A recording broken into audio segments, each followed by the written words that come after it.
क्या आप लोग भी वेजिटेरियन हैं और पनीर खाकर बोर हो गए हैं? तो चलिए आज मैं आप लोगों के लिए डिलीशियस फूड विद शिखा में लेकर आई हूँ सोया चाप की ऐसी रेसिपी जिसे खाकर आप उंगलियां चाटते रह जाएंगे। तो चलिए स्टार्ट करते हैं इसकी रेसिपी। जिसके लिए सबसे पहले मैंने 3 बड़े साइज़ के प्याज ले लिए हैं और इन्हें इस तरह से पतला पतला लंबा लंबा काट लिया है। अब इन्हें लंबा लंबा काटने के बाद मैं इसे डीप फ्राई कर लूँगी। डीप फ्राई हमें हाई फ्लेम पर ही करना है। ध्यान रखिए, अगर आप लो फ्लेम पर इसे डीप फ्राई करेंगे तो वो जो अनियंस हैं वो गोल्डन ब्राउन बहुत लेट होंगे और क्रिस्पी नहीं होंगे। अगर आप इसे हाई फ्लेम पे करेंगे तो इसका जो वाटर है वो जल्दी हट जाएगा अनियंस में से और ये बहुत जल्दी क्रिस्पी हो जाएंगे। इसे हमें तब तक पकाना है फ्रेंड्स जब तक ये कि गोल्डन ब्राउन कलर के ना हो जाएं। बीच बीच में से अनियंस को हिलाते ज़रूर रहिए ताकि ये इवनली कुक हों। ऐसा ना हो कि कुछ प्याज तो कच्चे रह जाएं और कुछ प्याज जो हैं वो गोल्डन ब्राउन हो जाए। तकरीबन 5 मिनट तक हाई फ्लेम पर पकाने के बाद आप देखेंगे कि अनियंस का जो कलर है बिल्कुल बढ़िया सा गोल्डन ब्राउन हो गया है। ये बिल्कुल परफेक्ट कलर है। अभी क्या होगा कि ये अनियंस जो है हीट से थोड़े से और पकेंगे और जब ये ठंडे होंगे तो ये एकदम से क्रिस्पी हो जाएंगे। तो बस इस पॉइंट पे अब हमें सभी अनियंस को ऑयल में से निकाल लेना है और इसे ठंडा होने के लिए हम एक साइड में रख देंगे। जब तक ये अनियंस ठंडे होते हैं इसके नेक्स्ट स्टेप पर आ जाते हैं। मैंने ये 4 सोया स्टिक्स ले ली हैं। अब आपके पास ऑप्शन है कि आप इसे पहले भी स्टिक्स को निकाल सकते हैं या आप बाद में निकालना चाहें तो आप बाद में भी निकाल सकते हैं। ये मैंने मॉर्निंग में ही तकरीबन आप लगा लीजिए 4 से 5 घंटे पहले मैंने फ्रीज़र में से निकाल दी थी, क्योंकि ये फ्रीज़र में रखनी होती है, हमें डीप फ्रीज़ करनी होती है। 4 से 5 घंटे पहले निकाल दी ताकि इसकी जो आइस है वो मेल्ट हो जाए और ये बिल्कुल नॉर्मल टेम्परेचर पर आ जाए। देखिए, अगर ये अभी जिस टाइम आप इसे बनाते हैं तो नॉर्मल टेम्परेचर पर नहीं आती है तो आप इसे माइक्रोवेव में या डीफ्रोस्ट कर सकते हैं या फिर 2 से 3 मिनट तक गर्म पानी में भी रख सकते हैं। अब इसके बाद मैंने ऑयल को गर्म कर लिया है और इन स्टिक्स को मैंने एज इट इज़ फ्राई कर दिया है। ये देखिए, ध्यान रखिए कि इसमें आइस ना रहे तो ही ज़्यादा अच्छा है। अगर आप इसे आइस के साथ ही फ्राई करेंगे तो देखिए जैसे ही आप ऑयल में डालेंगे उसका एक तो टेम्परेचर कम हो जाएगा और फ्राई भी बहुत लेट होगा और जो चाप है वो हमारी वो हार्ड रहेगी, सॉफ्ट नहीं होगी वो फ्राई होने के बाद। तो आप इसे पहले डीफ्रॉस्ट कर लीजिए और उसके बाद आपने मीडियम फ्लेम पर इसे अच्छे से गोल्डन ब्राउन होने तक इसे पकाना है, फ्राई करना है। देखिए, आप थोड़ा थोड़ा इसको फ्राई करके अगर निकाल लेंगे तो भी वो कच्ची रह जाएगी, तो इसे हमें अच्छे से फ्राई करना है पहले।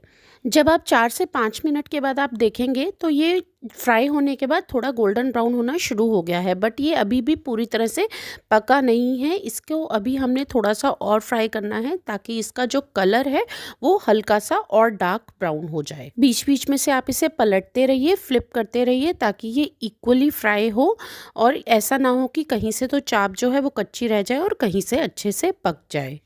देखिए, अब चाप पे बढ़िया गोल्डन ब्राउन कलर आ गया है। ये बिल्कुल परफेक्ट टाइम है इसे ऑयल से बाहर निकालने का। तो चलिए सभी चाप को एक बार बाहर निकाल लेते हैं ऑयल से।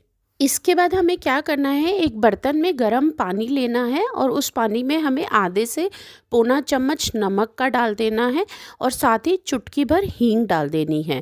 और हींग डालने के बाद जो हमने सोया स्टिक्स को फ्राई किया था, गोल्डन ब्राउन किया था, वो सभी स्टिक्स हम इस पानी में डिप करके रख देंगे। ऐसा क्यों करना है हमें, इसलिए करना है ताकि जब डिप करेंगे तो नमक और हींग का जो फ्लेवर है बहुत अच्छे से अंदर तक सोया स्टिक्स तक चला जाएगा। और दूसरा, अगर हम इसे गर्म पानी में थोड़ी देर डिप करके रखेंगे तो ये बिल्कुल सॉफ्ट हो जाएंगी, पक तो गई हैं और साथ में सॉफ्ट भी हो जाएंगी। तो हमारा आगे का कुछ प्रोसेस टाइम सेव हो जाएगा। वो मैं आपको आगे बताऊंगी कि हमारा टाइम कैसे सेव होगा। ये स्टेप करने से सोया चाप के अंदर तक बहुत ही बढ़िया सा फ्लेवर आता है। वो बाहर बाहर से सिर्फ फ्लेवर नहीं देता है, अंदर तक चाप के अंदर तक हींग का फ्लेवर जब आता है तो वो बहुत ही टेस्टी लगता है। अब इसके बाद एक कढ़ाई में हम 3 से 4 बड़े चम्मच ऑयल गरम कर लेंगे। जैसे ही ऑयल गरम हो जाएगा अब हम इसके अंदर आधा चम्मच जीरा डाल देंगे और इसके बाद जैसे ही जीरा थोड़ा तड़कने लगेगा तो 2 प्याज लेंगे, उन्हें पीस के अच्छे से, और वो पिसे हुए प्याज अब हमें इस ऑयल में डाल देने हैं। अब इन प्याज को हमें बहुत ही बढ़िया तरीके से अच्छे से ऑयल छोड़ने तक पकने देना है।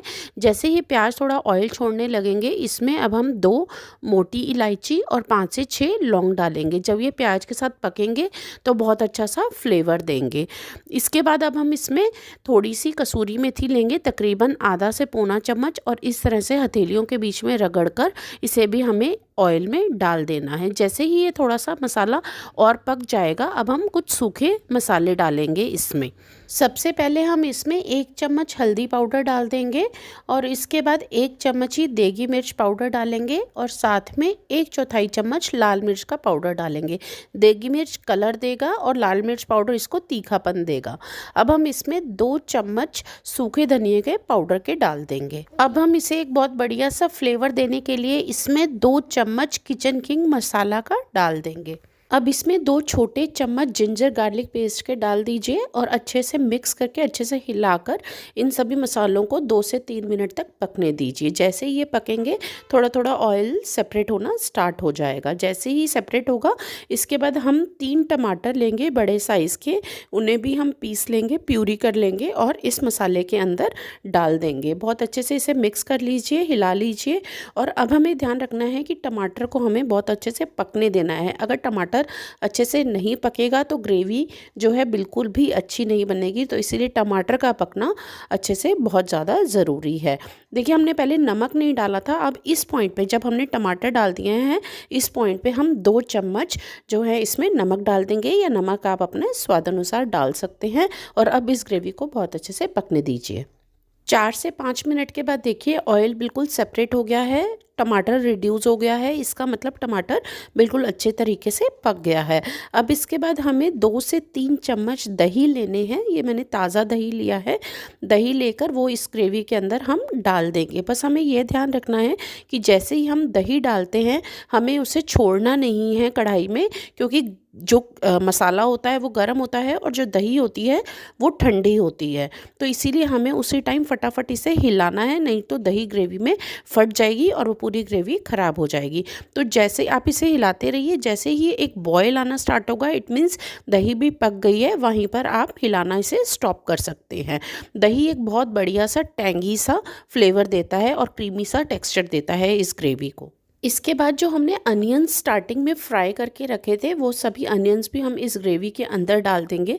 जब आप ये अनियंस इसके अंदर डालते हैं तो देखेंगे आप धीरे धीरे इस ग्रेवी का कलर इतना बढ़िया ब्राउनिश शेड का हो जाएगा, और बहुत अच्छा टेस्ट देते हैं ये अनियंस फ्राई करके डालने पे। बस अब इन सब चीज़ों को इकट्ठे से 2 से 3 मिनट तक पकने दीजिए, ताकि जो सारे फ्लेवर्स हैं सभी मसालों के, अनियंस का, कर्ड का, सभी मसाले एकदम से अच्छे से मिक्स हो जाएँ। अब इसके बाद हमें क्या करना है, हमें एक प्लेट ले लेनी है, और जो हमने चाप डिप करके रखी थी वो आप ले लीजिए। आप देखेंगे बिल्कुल आराम से ये स्टिक से उतर जाएगी, क्योंकि पानी में डिप करने के बाद ये बिल्कुल सॉफ्ट हो गई है, और पका तो हमने पहले ही ली थी फ्राई करके। बस आप इसी तरह से स्टिक से सारी चाप को उतार लीजिए, और एक नाइफ़ की हेल्प से आपको जितने मोटे पीसेस करने हैं आप उस हिसाब से इसके पीसेस कर लीजिए। देखिए, चाप के इस तरह से मैंने पीसेस कर लिए हैं। अब मैं क्या करूँगी कि जो ग्रेवी पक रही है, हमने ग्रेवी पकाने के लिए रखी हुई है अनियंस डाल के, उसके अंदर ये चाप के पीसेस हम डाल देंगे। देखिए, अब मैं आपको बताती हूँ कि मैंने इनको डिप क्यों किया था। अगर हम इसको डिप नहीं करते तो इस टाइम पे हमें डालकर और पानी खूब सारा डालकर हमें इसे पकाना पड़ता, बट हमारा टाइम कहाँ सेव हुआ। इधर से हमने मसाला बनाया और साथ ही साथ हमने इसको डिप करके रखा, तो जो हींग का फ्लेवर है और नमक का फ्लेवर है काफ़ी अंदर तक भी चला गया है इसके, और ये सॉफ्ट भी हो गई। बस अब हम इसे 2 से 3 मिनट तक पकाने की ज़रूरत है, इससे ज़्यादा नहीं। देखिए, अगर इस पॉइंट पे अगर आपको लगता है कि ग्रेवी थोड़ी गाढ़ी हो गई है, हल्का सा इसको पकाने के लिए, तो जिस पानी में नमक और हींग डालकर हमने इनको सोया को डिप किया था, बस वही पानी आप यूज़ कर लीजिए। एक तो फ्लेवर भी अच्छा आ जाएगा और वो पानी भी वेस्ट नहीं होगा। बस मैंने 3 से 4 मिनट तक ही इसे पकाया। देखिए, चाप बिल्कुल बनकर तैयार है। अब हम इसमें बिल्कुल थोड़ा सा, मतलब 1/4 चम्मच जितना गरम मसाला डाल देंगे, और ये सब्ज़ी बनकर बिल्कुल तैयार है। चलिए इसकी प्लेटिंग कर लेते हैं। ये बिल्कुल इजी पीजी सा तरीका है चाप बनाने का, जिसका फ्लेवर जो है बिल्कुल रेस्टोरेंट स्टाइल आता है। तो प्लीज़ फ्रेंड्स, आप ज़रूर बनाकर देखिए, ट्राई कीजिए, और आप अपने फ्रेंड्स को किटी पार्टीज़ में या फिर नॉर्मल बर्थडे पार्टीज़ में भी बहुत ईजीली खिला सकते हैं। आप इसे राइस के साथ इंजॉय कर सकते हैं, नान के साथ या पराठा के साथ, सभी चीज़ों के साथ ये बहुत अच्छा लगता है। तो फटाफट से ट्राई कीजिए और मुझे ज़रूर बताइए कि आपको ये रेसिपी कैसी लगी। And stay connected with delicious food with Shikha.